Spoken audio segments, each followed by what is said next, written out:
வெளியில வர்றார் ஜனாதிபதி மாளிகையிலிருந்து. ஐயா உயர்ந்த பதவி, ஒரு இந்தியாவினுடைய முதல் குடிமகன். அவர் அந்த பையனை கூப்பிடுறாரு, அன்னைக்கு தண்ணி ஊற்ற சொன்ன பையனை கூப்பிடுறாரு. 5 வருஷம் கழிச்சு. ஆமா, அவன் வந்து ஐயா இந்த பொட்டி ரெண்டையும் கழுவிட்டு எடுத்து வைடா மழுகுலந்துலேன்னாரு. ஐயா உள்ள தண்ணி ஏதாவது இருந்தால் தண்ணி பட்டு நனைஞ்சு போயிருமே, ஒன்றும் நனையாது கழுவு அப்படின்னா அவர் அப்பூவாளியால் கழுவிட்டு எடுத்து வச்சுட்டு ஐயா கழுவ சொன்னீங்க. ஐயா சொன்னாரா, நாட்டோட முதல் குடிமகன் நானே ஜனாதிபதி, நான் கையெழுத்திட்டு நடக்க வேண்டிய எத்தனையோ வேலைகள். அப்படி உயர்ந்த பதவியில் இருந்த அப்துல் கலாம் ஆகிய நான் பதவி காலம் முடிஞ்சு ஜனாதிபதி மாளிகை விட்டு போற போது ஒரு தூசை கூட எடுத்துக்கிட்டு போலன்னு இந்த உலகம் சொல்லணும், அதுக்கு தாண்டா கழுவ சொல்றேன்னு சொன்னாராம்.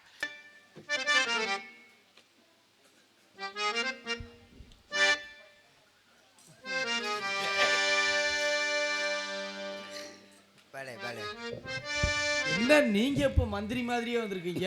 எதுக்கு என்ன கழுதியாக்குறதுக்கா? பரவாயில்ல, முக்காவாசி கூட்டம் இருக்கு. இருக்காங்கப்பா எல்லாருமே. இல்லை பாதி வண்டி படுத்துருக்கு நேரம், எல்லாம் ஞான கொழுந்துகளை உட்காந்துருக்கு. கண்டிப்பா ரொம்ப சந்தோஷமா இருக்கு. தாய்மார்கள் கூட்டம் பூரா அத்தாடி எப்படி முரட்டு தூக்கம், பெரிய ஆஸ்பத்திரியில் பிரசாவில் படுத்த மாதிரி படுத்தவங்களே கேட்டுக்கிட்டு இருக்காங்க. சரி இருக்கட்டும். யாரோ ஒரு முடிவர் அங்கு முங்கு முழவை கொண்டிருக்கின்றார். அஞ்சரையில் பாட்டு பாடும் தனனா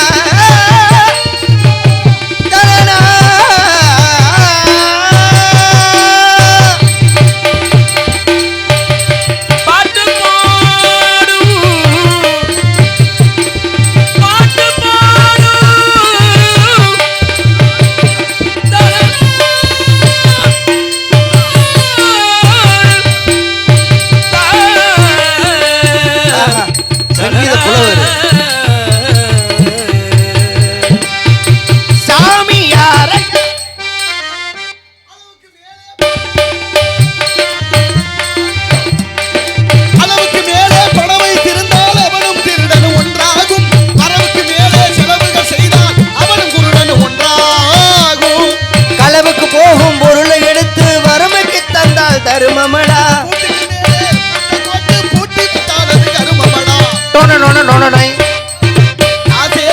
கடவுளப்பா, கடவுளுக்கும் அது தெரியும் அப்பா. கைக்கு கை மாறு மனமே, உன்னை கைப்பற்ற நினைக்குது மனமே. விட்டு போகும்போது சொல்வதுண்டோ, நீ தேடும் போது வருவதுண்டோ, விட்டு போகும்போது சொல்வதுண்டோ. கையில வாங்கினே பையில போடல, காசு போன இடம் தெரியல. கையில வாங்கினே பையில போடல, காசு போன இடம் தெரியல. என் காதலி பாப்பா காரணம் கேப்பா, ஏது சொல்ல இன்று வழியில. ஏழைக்கு காரணம் புரியல. சத்திய தவறாத உத்தமர் போலவே நடிக்கிறார். சத்திய தவறாத உத்தமர் போலவே நடிக்கிறார். சமயம் பார்த்து பல வகையிலும் கொள்ளை அடிக்கிறார். மக்களை வலையில் மாற்றி எத்தனை காலம் தானே மாற்றுவார் இந்த நாட்டிலே, நம்ம நாட்டிலே. சின்ன பயலே சேதிகளடா, நான் சொல்ல போற வார்த்தைய நல்லா எண்ணி பாரடா தம்பி, எண்ணி பாரடா. உச்சியில் பெயொன்று ஆடுதுன்னு விளையாட போகும் போது சொல்லி வைப்பாங்க, தீரத்தை கொழுந்திலேயே கிள்ளி வைப்பாங்க. வேலையற்ற வீணைகளில் மூளையற்ற வார்த்தைகளை வேடிக்கையாக கூட நம்பி விடாதே. நீ வீட்டுக்குள்ளே படுத்து கிடந்து நம்பி விடாதே, நம்பி நம்பி விடாதே. பாப்பா திருடாதே. பழக்கம் இல்லாத கழுத கிட்ட கொஞ்சம் பார்த்து கறக்கணும் பால, அது பட்டு தூக்கி போடுங்க. பல்லு போகுமோ சொல்லு போகுமோ சொல்ல முடியாத நேரத்துல பழக்கம் இல்லாத கழுத கிட்ட கொஞ்சம் பார்த்து கறக்க. பால பால பால விடாதே, திறமை இருக்கு மறந்து விடாதே. திருடாதே, ஏடிஎம்ல பணத்தை திருடாதே. கொஞ்ச நேரம் ஒவ்வொருத்தரும் ஒவ்வொரு வகையான திருடர்கள். உள்ளங்கவர் கல்வன் ஞான சம்பந்தர் பாடுகிறார். உள்ளத்தை திருடுவது ஒரு திருட்டு, திருட்டு மனசை திருடுறாங்கல்ல, அது உண்மைதான். அதனால ஒவ்வொருத்தரும் ஒவ்வொரு விதமான திருடர்கள். சரக்கு அப்படி ஊத்தி வச்சுட்டு அங்கிட்டு திரும்பணும், இந்த சரக்கத்துல அவங்க நினைச்சு போறாங்க, அது ஒரு திருட்டு தான். அதிகமா அனுபவம் இருக்கும் போல, வாழ்க்கையில அனுபவம் தானே. அனுபவம் தானே, 2 பாடம் இருக்குல்ல. ஒவ்வொரு நாளைக்கும் ஒவ்வொரு வாழ்க்கையும் நமக்கு தடுத்துக்கூடிய அனுபவம், ஒவ்வொரு நாளும் ஒவ்வொரு அனுபவம் இருக்குல்ல. அனைவரும் நமக்கு வாத்தியார்கள் மாதிரி, குருமார்கள் எல்லாரும் இறைவனாக பாவிக்கணும். அதை விட நீ சொல்ற மாதிரி படிப்புல 2 இருக்கு. ஒண்ணு படிச்சு தெரிஞ்சுக்கிறது, இன்னொன்னு இன்னொன்னு உணர்ந்து தெரிஞ்சுக்கிறது. நம்மளுக்கெல்லாம் படிச்சா மண்டையில ஏறாது, கேட்டா தெரிஞ்சுக்கிறேன். அது கேள்வி ஞானம். கேள்வி ஞானம். ஆனாலும் அந்த அறியாமையை போக்குறதுக்கு கல்வி மிக முக்கியம். கண்டிப்பா கண்டிப்பா. கல்வி கரையில கற்பவர் நாள் சில. கண்டிப்பா, கற்கை கண்டிப்பா. நன்றே கற்கை நன்றே பிச்சை பிச்சை கற்கை நன்றே. படிக்காமல் இருப்பதை விட பிறக்காமல் இருப்பது மேல் நான் பேரறிஞன் பிளேட்டோ. கல்விக்காக தன்னுடைய அறுவை சிகிச்சையை தள்ளி வைத்ததாக வரலாறு சொல்லுது அறிஞர் அண்ணா. பேரறிஞர் நிறைய தெரியும் போல இருக்கே. ஏதோ கொஞ்சம் கொஞ்சம். சரி, அலெக்சாண்டர் சாகறதுக்கு முன்னால எப்படி இருந்தார்? ஆமா, அலெக்சாண்டர் சாக போறது சொன்னாரு. எப்படி இருந்தார்? நல்ல வீரனா இருந்தா, மாவீரனாக இந்த உலகத்தை கட்டி ஆண்டவன், உயிரோட இருந்தேன். அதான் விளக்கண்ண சொல்றது, அதை சொல்றதுக்கா நான் வந்தேன். அதை நீ சொல்லு. அலெக்சாண்டர் சாக போற போது உதவியாளர் சொல்றாரு. சொல்லிவிட்டீல. சரி சரி விடி கேள்வி. சாகிறதுக்கு முன்னால என்ன சொன்னாருன்னா, நான் இறந்தோன்னு என்னுடைய உடலை சுமக்கும் சவப்பெட்டியை சுமக்கிறது யார் சுமக்கணும் தெரியுமா?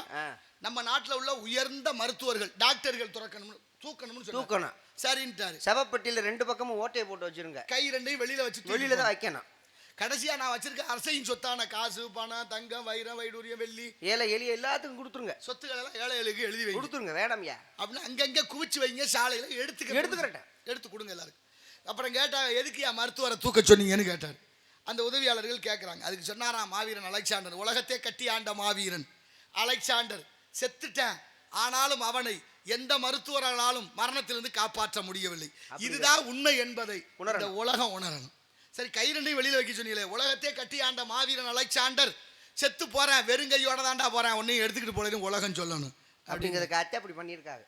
மூணாவதா அந்த சொத்தெல்லாம், ஆமா வெறுங்கையோட போனவன் சொத்தெல்லாம் சொந்த வந்தது கொடுத்துருன்னு தெரியக்கூடாது இல்ல, அதுக்காகத்தான் எல்லாத்தையும் எல்லா இடத்துலையும் வைங்க. சரி, அவர் தான் வாழ்ந்தாரா? நம்ம படிச்சோம், பாட புத்தகத்துல நமக்கு வச்சாங்க.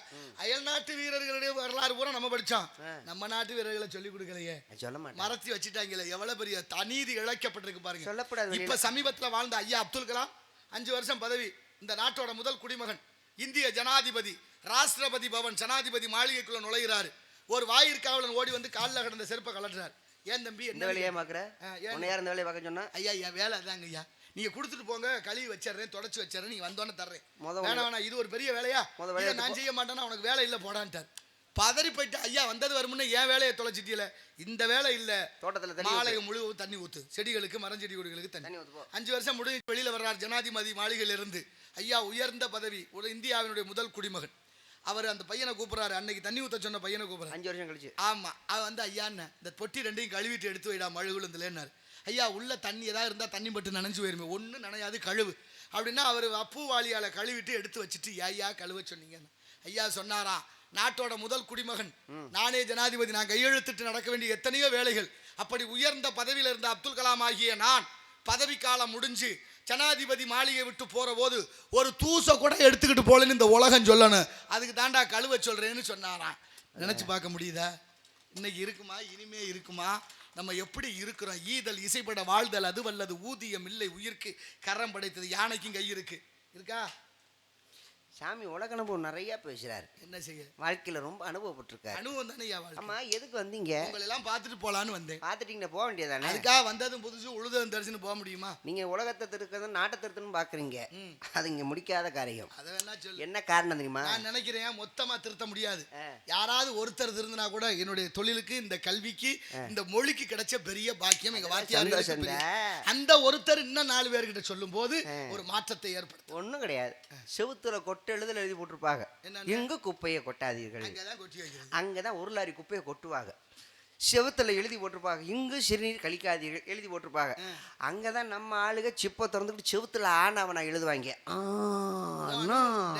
இதெல்லாம் நீ பாத்தியா, நீ செஞ்சியா? நடக்குது, நாட்டு நடப்பு அப்படிதானே சொல்றாங்க. சுடுகாடு சிந்தனை தெளிவில்லை. அழகா குழந்தைகளை பத்தி சொன்னீங்க. ஒரு நாடோட வளம் வகுப்பறையில தீர்மானிக்கப்படுது. இல்ல, ஒரு குழந்தை பத்தி அழகா சொன்னீங்க. நான் கவனிச்சு, உங்க பேச்சு ரொம்ப பிடிக்கும். ஒவ்வொரு விஷயமும் மக்களுக்கு ஆழமா மனசுல போய் பதிகிற அளவுக்கு சொல்லுவீங்க. குழந்தைகளை இப்படித்தான் வளர்க்கணும், குழந்தைகளுக்கு இப்படிதான் சொல்லி கொடுக்கணும் அப்படிங்கிற விஷயத்த அழகா சொன்னீங்க. அது 100க்கு 100 உண்மை. ஏன்னா குழந்தைகளை வளர்க்குற முறைன்னு ஒண்ணு இருக்கு இல்லையா? குழந்தைகளை அப்போ தாய்மார்கள் குழந்தைகளை கொஞ்சம் போது பாருங்களேன், அழகா கொஞ்சுவாங்க. அம்மா பெத்த என் ஜாமி, என் குழங்காக்க வந்து என் கொலைஜாமி, இந்த மாதிரி நல்லா தெரியுது பாத்தியா, இந்த சாப்பிடு அம்மா பெத்தவங்க சாப்பிடு, இந்த மயில் பாரு, இந்த குயில் பாரு அப்படின்னு சொல்லி குழந்தைகளுக்கு சொல்லி சொல்லி அப்படி ஊட்டி விடுவாங்க. அப்ப அந்த குழந்தைகளுக்கு அது மயில், இது குயில், அது நிலாங்கிறது விவரமா அழகா தெரியும். உறவுகளை சொல்லுவாங்க, இந்த மாமா வராரு பாரு, இந்த அத்தை வருது பாரு, தாத்தா சொல்லு, பாட்டி சொல்லு, உடனே அந்த குழந்தை சொல்லு அப்படிதாண்டி என் தங்க சொல்லு, எங்க அப்பா சொல்லு, அப்படிங்க. அப்ப குழந்தை அப்பான்னு சொல்லுது, அதுல ஒரு ஆனந்தம். சந்தோஷம். இப்ப இருக்கிற தாய்மார்கள் அப்படி யாராவது சொல்லி கொடுக்குறாங்களா? அவங்க அப்பாவை அறிமுகம் பண்ணிக்கிற அழக வாக்கணுமே. எப்படி குழந்தை தூக்கி இடுப்புல உட்கார வச்சுக்குவாங்க. ஏ ராஜா, இந்த வரேன் பாருங்க அப்பே, உங்க அப்பனை போடா சொல்ற, உடனே வெஞ்சமா இருக்க மாட்டியா? போடா வெண்ண. சின்ன பிள்ளையா இருக்கும்போது கேட்கறதுக்கு எல்லாத்தையும் இருக்கும். பெரிய மனுஷன் ஆயிடுவேன், 4 பேர் வீரங்களும் உட்காந்து பேசிட்டு இருப்போம். அப்ப வருவியா, டேய் போடா வெண்ண, ஆத்தா கூடு போடா, மரியாதை கெட்டு போச்சா இல்லையா? எப்படி போச்சு? அப்ப குழந்தைகளை வளர்க்கிற வளர்க்கிற விதை தானே முளைக்கிற நியாயம் நியாயம். சின்ன அது உள்ளதுதான் யதார்த்தமா அனுபவம். சில ஊர்கள்ல சின்ன பிள்ளைலாம் அசிங்கமா பேசுவாங்க. என்னடா இப்படி அசிங்கமா பேசுறாங்க, கெட்ட வார்த்தை பேசுறாங்களே. இவங்களுக்கு என்னன்னா கெட்ட வார்த்தைன்னு இவங்களுக்கு தெரியாது. அவங்க கேட்ட வார்த்தை பிள்ளைகளை வச்சுக்கிட்டு சுத்தி இருக்கிற நம்ம என்ன பேசுறோமோ அது அப்படியே அங்க விளையும். அதுதான் மண்ணோட தரம் வளர. அதனாலதான் எந்த குழந்தையும் நல்ல குழந்தை தான் மண்ணில் பிறக்கையிலே. அவர் நல்லவராவது தீயவராவது ஆத்தா வளப்புல தாய போல பிள்ளை நூலை போல சேர. வயிற்றுல குழந்தைய வச்சிருக்கிற போதே தாய்மார்கள் ஒழுங்கா வளர்க்கணும். ஒழுங்கா இருக்கணும். 10 மாசம் தாயார் 10 மாசம். 10 மாசமா? ஆமா சரியா சொல்லுங்க. ஆமாய்யா 12 மாசமாக. அப்பா 2 மாசம் சுமக்கணும். இப்போ எங்க சுமக்க முடியும்? அவங்க அப்பா 2 மாசம், அம்மா 10 மாசம், மொத்தம் 12 மாசம். 2 மாசம் அப்பா சுமக்கணும்னா என்ன சுமக்கணும்? அத விந்துங்கிற வீரியத்தை. விந்துநாதம், விந்துநாதம், பரநாதம், பராபரநாதம், அமர்நாதம்ங்கிற ஐவகை நாதம் தூக்கத்திலே அந்த வீரியத்தை கட்டுப்பாடு பண்ணி 2 மாதம் வச்சிருந்து ஒரு நாள் தாயோட கருவறைக்கு கொடுத்தா 3 நாள் தைலமா இருக்குமா, 7 நாள் மலர்ந்திருக்குமா, 30ஆம் நாள் முழு பிண்டமாகுமா, 2வது மாதம் தலை, 3வது மாதம் வயிறு, 4வது மாதம் பாதம், 5வது மாதம் முதுகெலும்பு, 6வது மாதம் ஜீவன், 7வது மாதம் கண்மூக்கு செவி, 8வது மாதம் சகல உறுப்புகளும் பூர்த்தி, 9வது மாதம் போன ஜென்மத்தின் நினைவு, 10வது மாதம் குழந்தை தலைகீழாக திரும்பி பூமியை நோக்கி கதறி வருது. இவ்வளவு இருக்குதுல குழந்தை வரக்குறதுல. ஆமா, அந்த 6வது மாசம் குழந்தைக்கு நினைவாற்றல் வரும். 7வது மாசம் வளகாப்பு கொண்டாடுவோம். ஏன் வளகாப்பு கொண்டாடுறோம்ன்றதை கேட்டு பாருங்க நம்ம ஆளுகிட்ட. என்ன வளகாப்பு? அது இந்த பொம்பளை பிள்ளைய அந்த புளியோதரை சாப்பிடணும், லெமன் சாதம் சாப்பிடணுங்கிறதுக்காக இனிப்பு கொடுத்து, அதுக்காக மலர் சூடி அந்த வளையல் சத்தம் கேட்கணுங்கிறதுக்காக கை நிறைய வளையல், ஒரு புத்தாடை உடுத்தி வச்சு பொம்பளை பிள்ளை மகிழ்ச்சியா இருப்பா. அப்படி பொம்பளை பிள்ளை சிரிச்சா வயிற்று இருக்கிற புள்ள சிரிக்குங்கிற ஐதீகம் இருக்கு. அதனாலதான் அந்த வளகாப்பு கொண்டாட சொன்னாங்க. இன்னைக்கும் தாய் தூங்குனா புள்ள தூங்கும், தாய் சிரிச்சா புள்ள சிரிக்கும், தாய் அழுதா புள்ள அழுகும். தாய் குழந்தைய கருவுல வச்சுக்கிட்டு என்ன செய்யணும்? காம, குரோத, மோகம், லோபம், மதம், ஆச்சரியங்கிற 6 குணங்களை விடுத்து ஈகை, தயை, சாந்தம், இரக்கம், குணம், பண்பாடுகளை வளர்த்து கொண்டால் பிள்ளைக்கு போய் சேரும். அதனாலதான் தாயை போல பிள்ளை நூலை போல சேலை. அதனாலதான் இன்னும் பாருங்க, கோயிலுக்கு போகணும், சாமி கும்பிடணும், சங்கீதம் கேட்கணும், ராமாயணத்துல சுந்தரகாண்டம் படிக்கணும். எப்ப பாரு கோயிலுக்கு போகணும், சுந்தரகாண்டம் படிக்கணும், அந்த காண்டம் படிக்கணும்ட்டு அதுகளுக்கு சீரியல் பார்க்கறதுக்கே நேரம் சரியா இருக்கு. 6 மணிக்கு சீரியல் ஓட்டு உட்கார தான் 12 மணிக்கு அழுத மையமாத்தான் இருக்குங்க. பாருடி இந்த குடும்பப்படுத்துறாங்களே. வீட்டுல அழுகை குரலோ அழுகையோ இருக்கக்கூடாது. இதெல்லாம் உளவியல் ரீதியா நம்மளை கெடுத்தது. வீட்டுக்கு வீடியா கொடுத்துட்டாங்கல்ல. நீங்க மதுரையில ஒரு அம்மா அந்த தொலைக்காட்சி பெட்டி, அதுக்கு பெரிய பொட்டியில உட்காந்துக்கிட்டு ஏதோ நாடகத்தை பார்த்துக்கிட்டு இப்படியே உட்கார்ந்து இருந்திருக்கா, கண்ணை சிமிட்டாம. ஆமா, ஒருத்தன் திருட உள்ள போயிட்டேன், போனவன் இந்த அம்மா இங்க உட்காந்துருக்காளே பார்த்து விடுவாள் குறுக்க போயிருக்கேன். இவ சும்மா இருக்கக்கூடாது, டேய் யாரா அவன் குறுக்க வருது, போறா ஓர மாட்டிருக்கு. ஆனா போற திருட்டு போய் தெரியல. ஆகா, இப்ப கவனம் நம்ம பக்கம் இல்ல உள்ள இருக்கேன்னு திரும்ப குறுக்க போயிருக்கேன். டேய் இப்பதான் சொல்றேன் ஓரமா பொண்ணு குறுக்க போறேன், போடா அங்கிட்டு அடிச்சு போடுவேன் இருக்கேன். சரி நீ பாத்துக்கிட்டு இருமான்னு உள்ள போய் என்னென்ன எடுக்கணுமோ எல்லாத்தையும் சுருட்டி கிட்டி எல்லாம் அள்ளி கட்டிட்டு அடுப்படைக்கு போயிருக்கேன். ஏன்னா மருதரமும் எந்திரிக்கல, அந்த அம்மா அங்கேயே இருக்கு. அடுப்படிக்கு போய் பார்த்தா தோசை மாவு அரைச்சி வச்சிருக்கா. ஒரு 4 தோசையை ஊற்றி சாப்பிட்டு சரி பாவம் பார்த்துட்டு அந்த அம்மா பாவம் சிரமப்படும் 2 தோசையை ஊற்றி வச்சு சட்னி வச்சுட்டு ஆமா ஆமா மூட்டையை கட்டிக்கிட்டு திரும்ப அந்த வழியிலே வந்திருக்கேன். யாராவே ஓயாம குறுக்கே வர்றேன் இருக்கா மறுபடியும். ஆமா, இந்த குருட்டு முட்டாக்கி அம்மா ரொம்ப நல்லதுமா, நான் போயிட்டு வரேன்னு சந்தோஷம். உங்களை மாதிரி ஒரு 10 பேர் இருந்தா போதும், நான் கலவணித்தனம் பண்றது சுலபமா போயிடும். இதை சொல்லி கொடுத்து அப்ப என்ன அர்த்தம்னா, நீங்க அப்படி கவன ஈர்ப்பு. நீங்க இப்ப மாதிரி வீட்டுல இப்படியே புள்ள அழுகுனா தாளாட்டு பாடணும். கிழவன் கிழவி இருந்தா சொல்லிடுவா, புள்ள அழுகிறான் பசிக்குது பாலை கொடு, புள்ள அழுகிறான் பாரு ஏதோ வயிற்று வலிக்கு ஒரு வெளியே இருக்க வை, புள்ள அழுகிறான் பாரு எறும்பு கடிச்சிருக்கும் போல, அந்த புள்ள அழுகிற சத்தத்திலே தெரிஞ்சுக்குவாங்க. ஐயா வீட்டு ஆனா இப்ப புள்ள அழுகுனா செல்போனை கொடுத்துட்டு வீட்டுக்கு ஒரு கிழவி காட்டுக்கு ஒரு கிழவன் அப்படி சொல்லி, அது ரொம்ப முக்கியமா இல்லையா? அது எங்க இப்ப எல்லாம் முதியோர் இல்லத்துல தான் கிடக்குதுங்க. அதை விட பெரிய கொடுமை என்ன தெரியுமா? என்னங்க வீட்டுல பெரிய பிள்ளைய இருந்து பெரிய மனுஷன் இருந்து பேர பிள்ளைய கூப்பிட்டு தண்ணி தாடா தவமா இருக்கு, அவன் கடுப்புல உனக்கு தண்ணி வேணுமாக்கும், ஊருக்கே வருது உனக்கு என்ன வரலைங்கிற என்ன சாவு. அப்புறம் சொல்றீங்க, அப்புறம் அந்த காலத்துல நீங்க சொன்னது போல 109 வயசு வரைக்கும் வாழ்ந்தாங்க. என்ன காரணம்? நாள் 2 வாரம் 2 மாதம் 2 வருடம் 2. ஆமா, நாள் 2 என்ன மலம் கழிக்கணும். ஒரு நாளைக்கு 2 தடவை சரியா அந்த உபாதையில இருந்து விடுபடணும். ஆமா, கழிவு பொருளை வெளியில ஏற்றணும், கழிவு ஏற்றணும் வெளியில. வாரம் 2 எண்ணெய் தேய்ச்சி குளிக்கணும். எங்க வாரத்துக்கு 2 தடவை யாராவது எண்ணெய் தேய்ச்சி குளிக்கிறேன்னு சொல்லுங்க பாப்போம். வருஷத்துக்கு ஒரு தடவை தான் தீபாவளிக்கே தேய்க்கிறது. அதுவும் சரக்கு அடிக்கணுமேங்கிறதுக்காக வேமா தலையில வச்சு குளிச்சுட்டு வேமா ஓடிடுறது அவசரம். அப்படி மாறிட்டம் பத்தியா எப்பெல்லாம் மோசம் பாரு. சரி, மாதத்துக்கு இருந்த சமூகம் மாதத்துக்கு 2 மாசம் 2 திருமணம் பண்ணவங்க மனைவியோட கூடணும் 15 நாளைக்கு ஒரு தடவை. 15 நாளைக்கு ஒரு தடவை தான் புருஷன் முன்னாடி சந்தோஷமா இருக்கணும்னு பெரியவங்க சொல்றாங்க. ஆமா. இவன் ஒரு நாளைக்கே 15 தடவை செஞ்சானா கொடிமரம் மஜித்துல நிக்க துருத்திக்கிட்டு தான் நிற்கும். சரி, அப்புறம் வருஷம் 2 பேதிக்கு சாப்பிட்டு உடம்பு சுத்தம் உடம்பு குடலை அநியாயம் பண்றாங்க. வெறி பிடிச்சி திரியுதுங்க. நாக்க பிடிச்சி கருமத்தை கெட்டது எதுவோ அது வேகமா சேரும். என்ன இருக்கு அதுல கருமத்தை? கையை கிழிச்சு விட்டு பார்த்தா கூட கலது அதே மாதிரி தான் தெரிய போகுது. நட்ட எத்தனை பேர் நட்ட குழி, எத்தனை பேர் தொட்டு எதிர்க்கு பண்ணிக்கு இருக்கிற அறிவு கூட மனுஷன்ட கிடையாது. பண்ணி பல குட்டி போடும். பல குட்டி போட்டாலும் அந்த குட்டி எந்த மார்பகத்துல எந்த காம்புல வாய் வைக்குதோ அதுதான் அடுத்த காம்புக்கு தாவாது. விலங்குகள் எல்லாம் மனுஷனா மாறிடுச்சு. மனுஷன் பூரா மிருகமா மாறிடுச்சு. எவ்வளவு அறிவு பாருங்க பண்ணி குட்டிக்கு. ஆனா இந்த மனுஷ பயப்புள்ளைங்க கண்ட காம்புல வாய் வைக்கிறாங்க. கிடவாயில சூடு ஓட்டானுங்கிற எரிச்ச மயிரா வருதா இல்லையா? நான் உங்களை மாதிரி தான். சரி சரி ஆமா சரி, அதெல்லாம் இருக்கட்டும். எப்பயுமே சத்தம் கேட்டு ஆமா இவ்வளவு தூரம் பேசுறீங்களே யார் நீங்க? நாரத மகரிஷி திருலோக செஞ்சாரி. இல்ல உங்களை எங்கேயோ பாத்திருக்கேனே. என்னேவா? இல்ல இப்பதானே வந்திருக்கேன். மாட்டு தமிழ்ல பார்த்தேன் முந்தா நேத்து. நான் இங்க அங்க வந்து வரலையா? ஏங்க இந்த வேஷம் போட்டு பிச்சை எடுக்கிற குரூப் தானே? ராமா கடவுளே முருகா நமோ நமக நாராயணா அவங்க எல்லாம் சோத்தால் அடிச்ச பிண்டாங்க. வயிறு வளர்க்க வழி தெரியாம சாமி வேஷத்தை போட்டு. ஐயா வேஷம் போறதுக்கு சாமி வேஷம் தான் கிடைச்சிச்சாயா? அதானே நம்புது உலகம். அதை விட்டு போய் ஒரு சந்தன கடத்தல் வீரப்ப வேஷம் போடலாம்ல? போட்டா பயப்படுவாங்கல்ல. அது நல்லா காசு உடனே வருமா இல்லையா? இல்லன்னா நித்யானந்த வேஷம் போடலாம்ல? அது ஒரு நாட்டே தட்டி இருக்காரு. அப்புறம் என்ன இப்படி வேஷம் போட்டு பிச்சை எடுக்கிறத விட்டு ஒரு நாடு உருவாக்கி இருக்கிறாரு. 10 ரூபாய்க்கு பானிபூரி வைக்க வந்தா மதுரையில பூரா முக்காவாசி அவையான மாத்தியா இருக்கு. அது உள்ளதுதான். நீங்க வடநாட்டு ஊழியர்கள் நம்மளை பார்த்தா அண்ணா வணக்கம்ங்கிறாங்க. கொஞ்சம் தெரிஞ்சுக்கிட்டு நம்ம ஆளு அவனை பார்த்தா வாங்கச்சி அப்படின்னு கடுப்பா வருதா இல்லையா? பானிபூரி தமிழ் வளர்த்தார்கள் 1947 டெல்லியில தமிழ் பாடப்பட்டது வரலாறு இருக்கு. இன்னைக்கு சொல்லுங்க. தேசங்கள் தோறும் பாஷைகள் வேறு. தூத்துக்குடிக்கு போனா ஒரு பிரச்சனை கிளப்பி விட்டுருக்காங்க.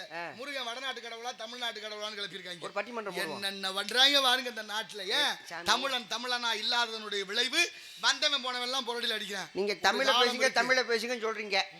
திருநெல்வேலிக்கு போனா அங்க எப்படி பேசுவாங்க? அங்க என்ன பண்ணிட்டு இருக்கல அந்த வண்டி எடுத்து சவட்டல அப்படின்னு வாங்க.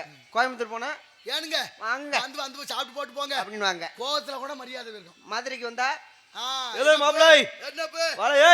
இது மதுரை. சென்னைக்கு போய் பாருங்க. ஆத்தாடி வேணாப்பா நாளைக்கு போகணும்டா சென்னைக்கு ஒரு டப்பிங் பேச. வாத்தா லெஃப்ட்ல விட்டு கோத்தா ரைட்ல விடுறானுங்க. குந்து நைனா ஏ கஷ்மாலா ஏ கர்ஜா குந்திக்கா அப்படின்னா என்னது? நல்லா இருக்கியா? இப்படிதான் சாமி போகுது தமிழ். பைய பேசுங்கன்னு ஒரு வார்த்தை இருக்கா? பைய வைங்க, பைய நடங்க, பைய மெதுவா போங்க, பார்த்து பைய போங்க அப்படிங்கிற வார்த்தை இன்னைக்கு நேத்து வரல. அது ஆரம்பத்துல இருந்து. அது நம்ம மதுரை மாவட்டம் இப்படி இந்த பக்கம் பாண்டிய நாடு பூரா அந்த வார்த்தை இருக்கு. நம்ம பக்கம் எங்க பக்கம் வீரமங்கலம் போங்க, பைய போங்க, மெதுவா போங்க அப்படின்னு சொல்றது. இது எல்லா பக்கமும் இருக்காது. ஆனா அத அழகா ரொம்ப அழகா ஞான சம்பந்தர் மதுரையில தங்கி இருக்கிற போது அந்த குடிசையில தீ வச்சுட்டாங்க சமணர்கள். அதனால பைய வைங்கன்னு சொன்னாரா? இல்ல சீடர்கள் போய் சொல்றாங்க குருநாதா தீ பிடிச்சி எரியுது வெளியில வாங்கன்னு. அவர் யோசிச்சுட்டு சொன்னாராம் பையவே சென்று பாண்டியருக்கு ஆகுகன்னாராம்.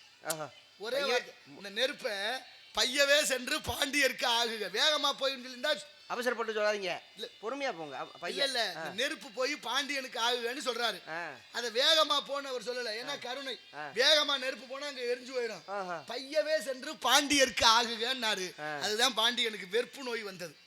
அந்த நோய் பிடிச்சி சித்திரவதைப்பட்டு அதுக்கப்புறம் காப்பாத்தின கதை இருக்கு. பையங்கிற வார்த்தை எப்ப வந்திருக்கு பாத்தீங்க? ஆரம்பத்திலே. ரொம்ப சந்தோஷம், நிறைய விஷயங்கள் சொல்றீங்க. ஒரே ஒரு சின்ன விஷயம் கேட்டு உங்களை அடுத்தவங்களை சந்திக்க வைக்கிறேன். ஒண்ணும் இல்ல சாமி. இப்ப எல்லா ஞானிகளும் சரி தவ யோகிகளும் சரி இப்ப தட்சிணாமூர்த்தி நம்ம சாமி கும்பிடுறோம், அவரை பார்த்திருப்பீங்க. அதே மாதிரி இருப்பாரு, கல்லால மரத்தடியில இருப்பாரு. சிவனுடைய மறுவடிவம். எங்க அண்ணன்மார்கள் 4 மோன நிலையில ஞானத்தை உணர்த்துறாங்க. ஞானத்தை உணர்த்துறாந்தா எப்படி உணர்த்தணும்? இப்படி தட்சிணாமூர்த்தி இப்படி கை வச்சிருக்கிறார்.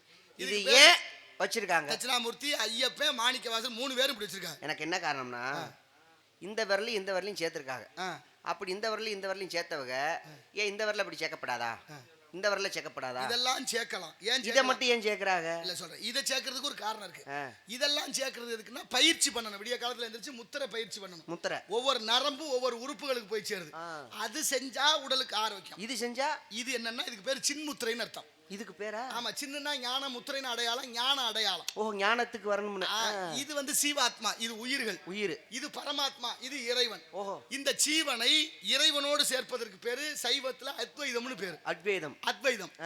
அப்ப சீவனை சிவனோடு ஆக்கணும்னா எப்போதுமே இறைவன் தள்ளித்தான் இருக்காரு. இது பூரா இங்க ஒன்னா இருக்கு. ஆமா. இது பூரா என்னன்னு கேட்டா இது ஆணவ மலம், இது கண்ம மலம், இது மாய மலம். இது மும்மலங்களை நீங்கி சீவன் சிவனோடு சேர்ந்தால் மலபரிபாகம் ஆகும். இதான் சைவ சமயம் நமக்கு கத்துக் கொடுக்குது. அதனாலதான் உள்ளது சிதையாது இல்லது தோன்றாது அப்படின்னு சொல்லி வைத்திருக்காங்க. நூதனமா ஒண்ணு இங்க தோன்றுவதில்லை. நல்ல விஷயம், நல்ல விஷயம். இருப்பதே திரும்ப திரும்ப பரிணமித்து வந்து கொண்டு ஆணவம் கண்மம் மாயை இந்த மூணையும் அகற்றி விட்டு இந்த ஜீவனை இறைவனோடு ஐக்கியமாக்கிக் கொள். அது நிறைய உணர்த்துவார் இறைவன். நம்ம புடிச்சுக்கணும். எவ்வளவு விஷயம் பாருங்களேன். சரி, இதை நான் ஏத்துக்கிறேன். இந்த முத்திரை இப்படி வச்சா ஞான நிலை அடையலாம் சொல்லிருங்க. இதே முத்திரைய பெட்ரோல் பங்க்ல வச்சிருக்காங்களே, எதுக்கு வச்சிருக்காங்க? ஐயோ, நான் பார்க்கலடா. அங்க வச்சிருக்காங்களா? இருக்கு. எப்படி இருக்கு? இந்த மாதிரியமா? இதே மாதிரி முத்திரை இருக்குல்லனே பார்த்திருப்பீங்க. பெட்ரோல் பங்க்ல எல்லாம் பாருங்க, ஒரு போர்டில் அப்படி ஒரு முத்திரையோட இருக்கும். ஓ, நான் கவனிக்க விட்டு நாளைக்கு பார்த்துறேன். சரி, என்ன விஷயம்? அதுல என்ன ஒரு விஷயத்த சொல்லியிருக்காங்கன்னா, என்ன சொல்றாங்க? பெட்ரோல் டீசல் ஆயில் இந்த மூணுமே எங்களிடம் உள்ளது. சரி, அப்படிங்கறத காட்டத்தான் இந்த முத்திரையை வச்சிருக்காங்க. சரக்கு சைடிஷ் கப்பு, இந்த சரக்கை போட்டு நீ வண்டி ஓட்டினா உன்னுடைய ஜீவாத்மா பரமாத்மாவிடம் போய் சேர்ந்து விடும் என்பதற்காக அந்த முத்திரையை வச்சிருக்காங்க. நேரடியா சொல்லும் போதே ஒரு வயலும் கேட்க மாட்டேங்கிறேன்.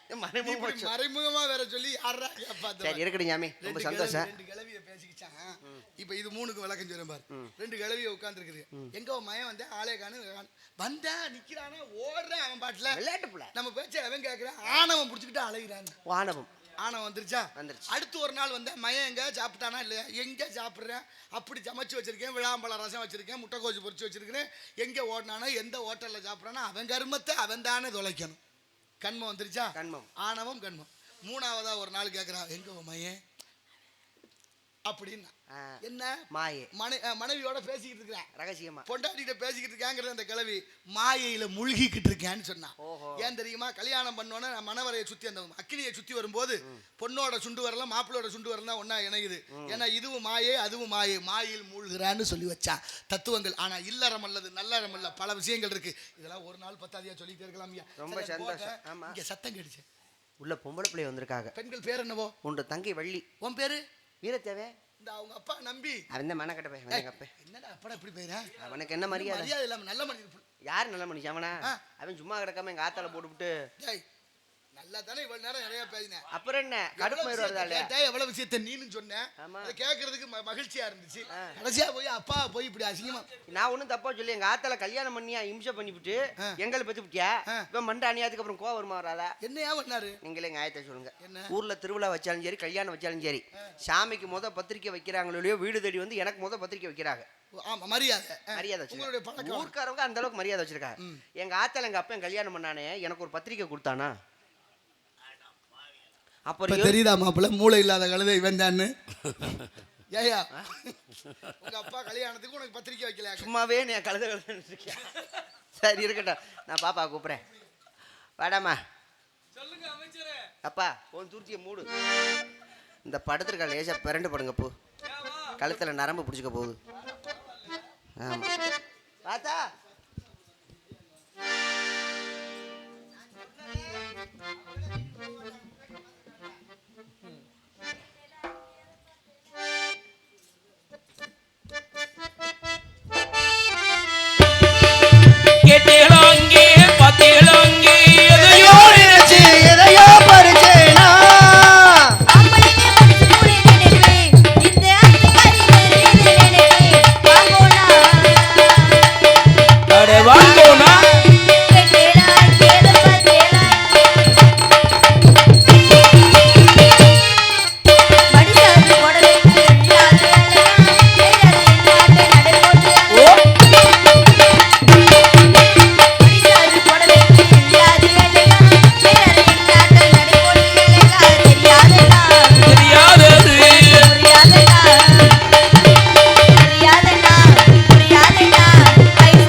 நம்ம இடத்துக்கு ஒருத்தர் வந்திருக்காரு.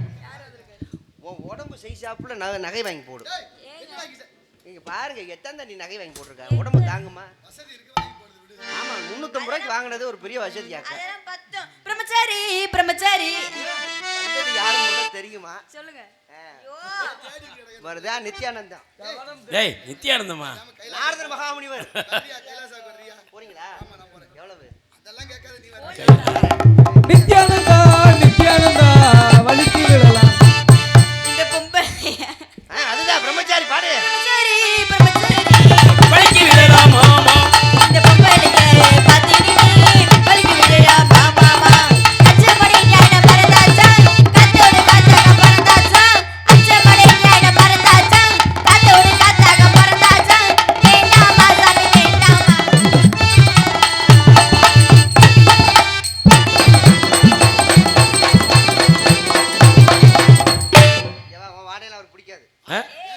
ஆசீர்வாதம்யா. பெண்வாடையே பிடிக்காது. ஆமா ஆமா அதான் சொல்ல வந்தேன். பெண்ணா தாயும் பெண்ணு தாரமும் பெண்ணு இங்க வா இந்த பக்கம் வாயா.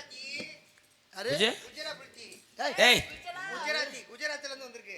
சேட்டு பொம்பளை நாட்டுல என்னென்ன நடக்குது பத்தியலா பெண்களுக்கு எதிரான குற்றங்கள் பெருகிக்கிட்டே இருக்கு 33 பேர் ஒரு பொண்ணை படுத்து செத்தும் போச்சு அந்த பொண்ணு எவ்வளவு பெரிய கொடுமை நாட்டுல அநீதிகள் அக்கிரமங்கள் கற்பனை பண்ணி பாரு.